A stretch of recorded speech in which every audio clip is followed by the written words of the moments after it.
If you've never used a TRX before, it's important to understand the basics. We'll go through them right now. Whether you have the TRX Pro or the TRX Force Trainer, your system came with a suspension anchor already attached. The suspension anchor is used to attach the TRX to an overhead anchoring point approximately 6.5 to 9 feet from the ground. Make sure that this anchor is sturdy enough to support your body weight.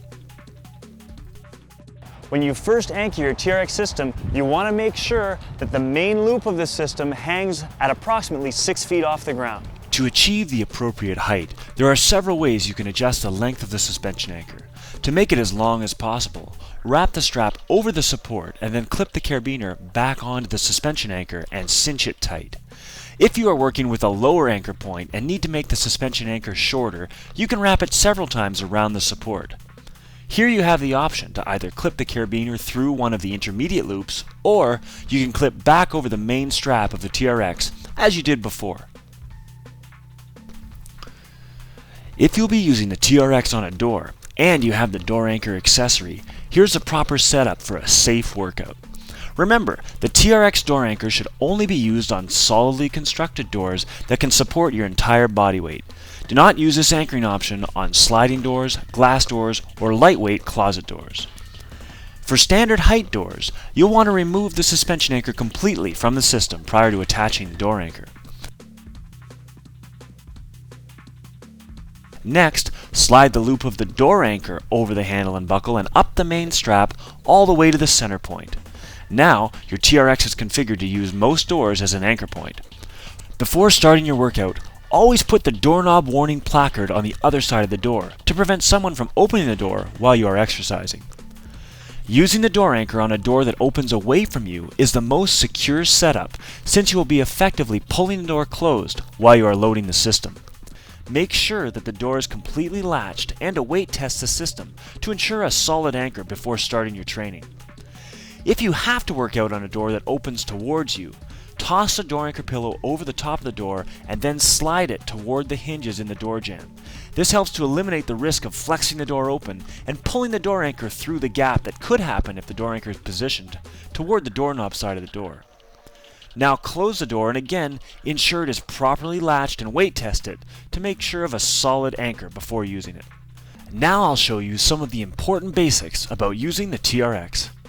In order to shorten your TRX system, grab onto the buckle, depress the trigger with your thumb, grasp the yellow tab, and pull it all the way up.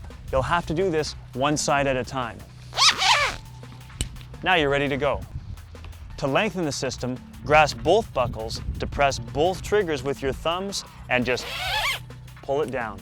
Now you're ready to do any exercise that requires the system fully lengthened. One of the methods of progression with the TRX is called vector resistance. This is really the way of bringing your body into steeper or shallower angles to control resistance. For instance, in this back row, I can set myself up at a shallow angle, making this very, very, very simple. Or as I get steeper, the exercise gets harder and harder to perform as I get more body weight beyond my point of balance.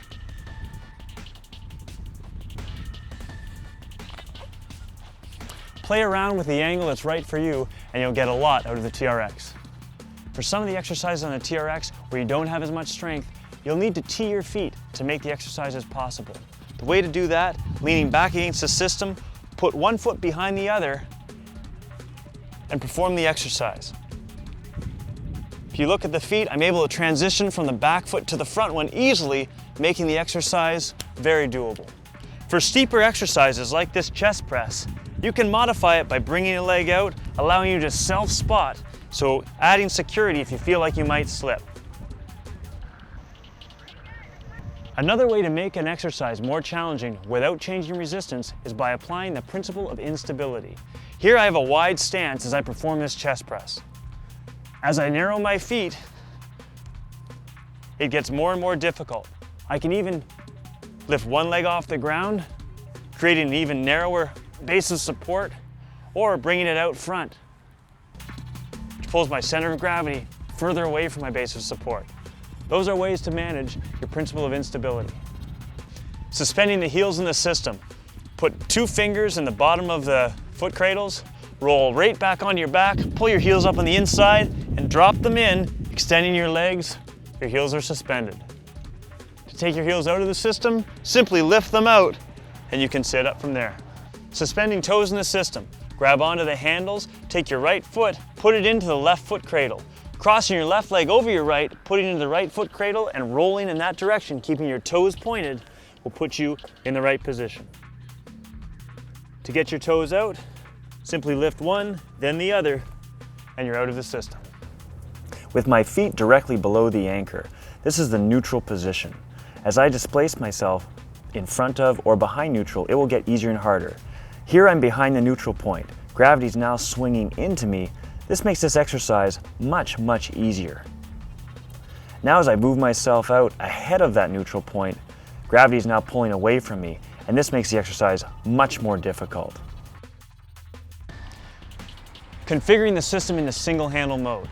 Putting the system in the single handle mode requires grabbing both handles, put one below the other, feed the lower handle through, switch hands, lower handle through again, and lock down with that last handle you fed through.